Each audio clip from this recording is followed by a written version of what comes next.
Well, thank you very much, and it's great to be here today at the US-Saudi Investment Forum. Great group of people, the biggest. You got the biggest in the room. But some of the most talented, maybe most importantly the word talent, successful and innovative business leaders anywhere on the planet.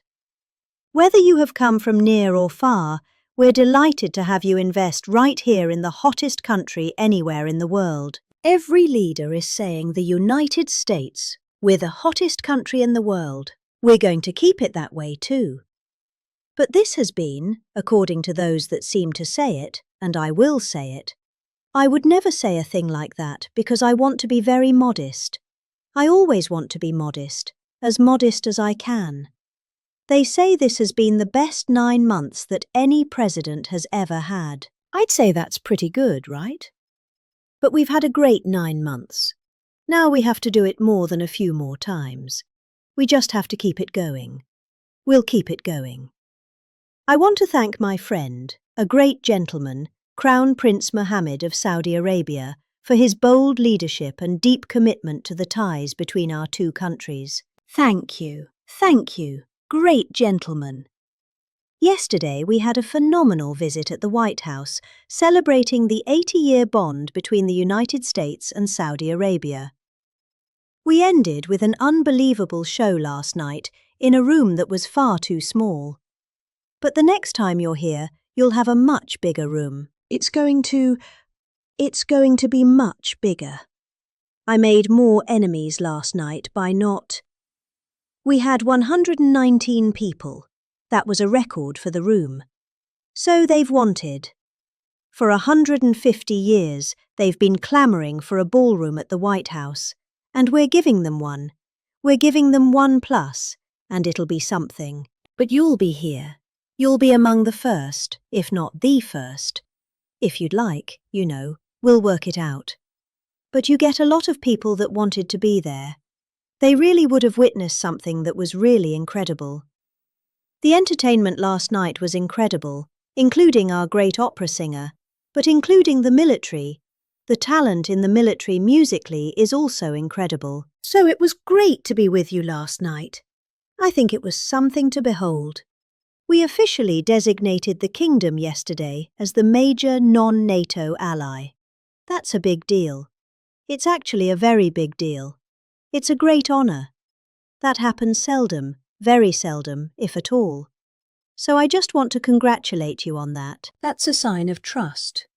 We signed a historic strategic defense agreement yesterday also, and that's something that is likewise very rare, and it's very honored company that you're in, and we're going to be selling Saudi Arabia some of the greatest military equipment ever built. We build the best military equipment in the world by far. That's why we do the most business. Including nearly 300 American-made tanks, is what you're buying, among many other things, the aeroplanes, and we're working on getting that approved very quickly. It's already approved, but don't worry. We have to go through a process. The process will take, Elon knows, the process will take about, would you say, 24 hours? I think so. You're in good shape, very good shape. The partnership between our two nations is among the most consequential in the entire world. And together, the Crown Prince and I are making an alliance stronger and more powerful than it's ever been before. We've had good relationships and frankly not good. You didn't have a good relationship with Barack Hussein Obama. You didn't have a good relationship with Sleepy Joe Biden. But you had a great relationship with me. And now it's as good as it was, and probably even better, if you think about it, because we took the dark cloud away from your country. It was called Iran and its nuclear capability, and we obliterated that very quickly and strongly and powerfully. But that was a real cloud over the whole Middle East, and now they want to make a deal. They want to make a deal. They want to see if they can work out a deal with us, and we'll be doing that probably. But that was a terrible cloud that you had to live with for a long time. 22 years they were thinking about doing that, the B-2s. That was even before the B-2s, those B-2s. What machines they were. They flew in. They were undetectable, and they dropped their payload. And every single bomb hit its exact mark, which was a shaft going deep into the mountain. And every single one of them hit, and it was total obliteration. And then I was criticised by some of the fake news by saying the word obliteration was too strong, perhaps. They had no idea. Nobody saw it. 3 days later, when the Atomic Energy Commission went, they said it was total obliteration. Beyond obliteration, they said. But they want to make a deal. We'll see what happens. This week, our countries also signed groundbreaking agreements on civil, nuclear, energy, critical minerals, and artificial intelligence. And I want to congratulate a lot of the great American leaders, business leaders that are in the room, and you'll do a great job for Saudi Arabia and for a lot of other people in the room that are buying your product, taking your product, and using your product. All of that is in addition to the $600 billion investment in the United States that Saudi Arabia announced during my unforgettable visit there last spring. Well, I said, could you try and get that up to $1 trillion? And yesterday, the Crown Prince announced that the number that they'll be investing in the United States is $1 trillion. So that's really an honour. And we just took a picture backstage with some of the great business leaders and some of the great people, friends of mine from your country, and beautiful picture. And while we were taking the picture, I said, could you make it $1.5 trillion? So he's got something to think about. I don't know. We'll get something. I think we'll get something, Scott, right? But many of you in the room are playing a key role in making these projects happen. And we're told that $270 billion in agreements and sales are being signed between dozens of companies, and that's just happening today. $270 billion. That's big stuff. So on behalf of the thousands of American workers who I care about most, I want to thank you for bringing all those jobs and all those great opportunities to America, and bringing great wealth to America. We've become a very wealthy country. We have a couple of little things. We're waiting for a decision. We hope it's going to be good, but if it's not, we always find ways. You know, we find ways. But we've done things that nobody thought were possible, and we're taking in trillions and trillions of dollars. Tariffs have been, frankly, the best thing that's ever happened to our country. They've always been used against us, and we never had people that were smart enough to use them in the opposite direction. But now you do. And we have taken in trillions of dollars, and it's been absolutely amazing. We're going to be doing a dividend to the people, low and middle income, moderate income people of at least $2,000. In addition to that, we'll be paying down debt very substantially. It's the kind of money we're taking in. And really, countries that took advantage of us are no longer taking advantage of us, friends. Some of our friends treated us far worse than our enemies on trade anyway, and we've got that all straightened out and everybody's happy. They respect us again. You know, it's like one of those things.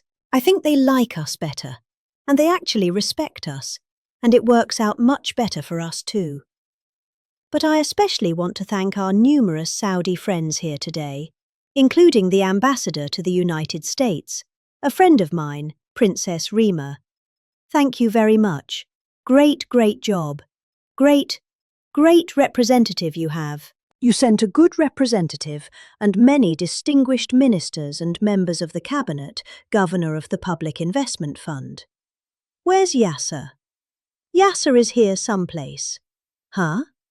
Sometimes I can't. I see him dressed both ways. I don't know. It's cooler that way. I'd dress that way if I could. Yasser is terrific. He's a terrific man, actually. So thank you very much, Yasser. And Secretary Scott Bessent, who's been fantastic. Where's Scott? We're thinking about him for the Fed, but he wants no part of it. He likes being Secretary of the Treasury. I think we'll leave him. So let's cross your name off, right? Officially, right? Remember you said that. I love the Fed job. To me, it's the easiest job in the world. You play golf for 28, 29 days, then you go and make a little speech. Tell everybody, in the case of the current guy, the wrong information because he has no clue. But if you have good instincts, it's all based on instincts. I see they want to hire 3,000 economists, 3,000 to report to the Fed chairman. What are they going to take all this information? 3,000 economists. That's why they're spending $4 billion on renovating a building that should have cost $25 million to do.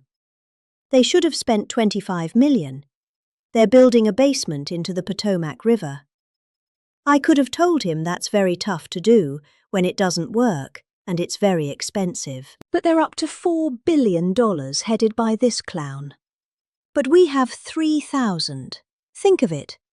They want to hire 3,000 economists. So they took a poll and they interviewed 71 people. And of the 71 people, 2 people got it right. 2 people. One was a great economist, whose name I won't tell you because I don't like him personally, but he is good. And the other one that got it the most right was a man named President Donald J. Trump. Do you believe it? And I didn't have an economist. Well, I had Scott, but we got it right, didn't we? We got everything right. Doug Burgum. Where's Doug? Will you please drill a little bit faster? Between him and I'll tell you, you and Chris. Chris was great on television and he's setting records. They're setting records, but I'll never be satisfied. Drill. We got elected. Drill. We must.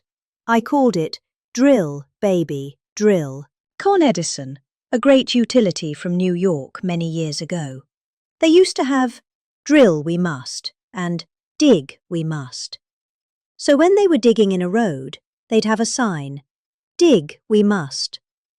Well, now we're putting those utilities to shame because I'm allowing all of those AI plants that are being built to build their own electric generating force.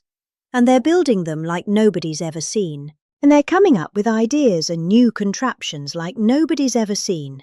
And this way, they can't blame me for not producing electric.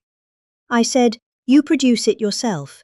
And actually, they didn't believe I was saying that because nobody ever thought of a thing like that. They're building a massive plant. They were going to hook it up to a 200-year-old grid.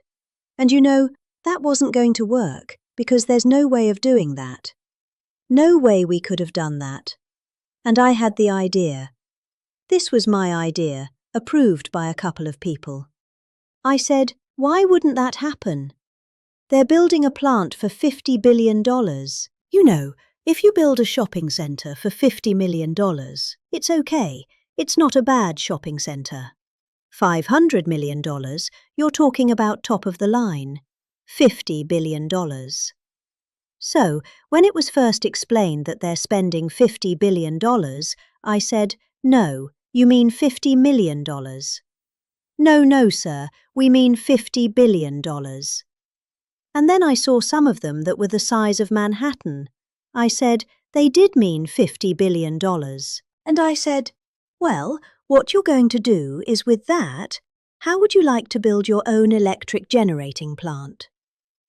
And they looked at me like I was crazy, because something like that, they really didn't understand it. Smart guys, they didn't understand it. They said to me at the next meeting, sir, the biggest problem we have will be electricity. I said you don't understand. I told you last week you're going to build your own. I'm giving you approval to build your own plant, and you will be approved within a period of 2 to 3 weeks. It used to take 20 years prior to termination. In other words, you would wait 20 years and you wouldn't make it. You'd be voted down 5-4. I said, we're getting you approved in a 2-week, 3-week period. In fact, Lee Zeldin, one of the superstars of this administration, I said, Lee, if it's oil and gas, get them approved in 2 weeks. If it's nuclear, add another week. Because some are going nuclear and they're doing, be careful, they're doing, they better be careful. But they are going to be careful. They're the greatest people in the world. So now they come back and they actually believed it. And now they're being approved rapidly. And we have things being built, the likes of which nobody's ever seen. We're leading China by a lot in AI, and we're also bringing auto plants in from Canada and from Mexico. They took them, and they're all coming back. They're all coming back because of tariffs. If we didn't have tariffs, they liked the fact that we won the election by a landslide on November 5th. That helped. But they're all coming back, and they're coming back from Germany and Japan.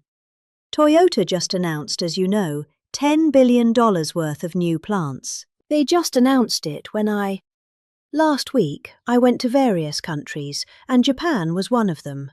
And Toyota's coming in with a $10 billion investment in 4 or 5 plants. No, we're going to be more advanced than we were. So we led the car industry like 100% 50 years ago. We led the chip industry 30, 40 years ago. We had 100%. Then people came in and started taking it. And I don't blame them, Taiwan, etc. They took 100% because we had no president that protected our industry. If we would have said, "It's wonderful that you're going to Taiwan, we think it's great. But when you sell your product back into this country, there will be a 250% tariff," nobody would have left. Nobody would have left. And Intel would have been a giant. Intel would have been, where's Jensen? Intel would have blown, well, he now owns a big chunk of Intel. He's got it figured all different ways. Where are you, Jensen? Stand up. You have done such a good job, and you had a good 2 days, I understand, right? A good 2 days. How's Blackwell doing? Okay? Any recent competitors? Anybody going to blow Blackwell away in the next week? They say 10 years. I don't know. Maybe 2 years, 3 years. But you will not be stopping there. You'll be going further, fast, right? Amazing job you've done. I want to thank Howard Lutnick and Christy Nome for being here. Christy, Howard, good job, really good job. My daughter Tiffany is here with her great husband Michael. Thank you very much, Tiffany. Thank you, honey. She was a great student. She went to Georgetown. She was a great, great student. And she finished really right at the top. And we were proud of you. And she was so proud. And her graduation got cancelled because of COVID. But I say, if her name was something else, they probably wouldn't have cancelled it. They didn't like that she did so well in school. They weren't happy about it. I say they cancelled your graduation because you were a great student and they didn't want. But other than that, I have no problems. You see, I don't take anything personally. Anyway, great job. And of course, hundreds of the top minds in technology, finance and private enterprise from both Saudi Arabia and the United States.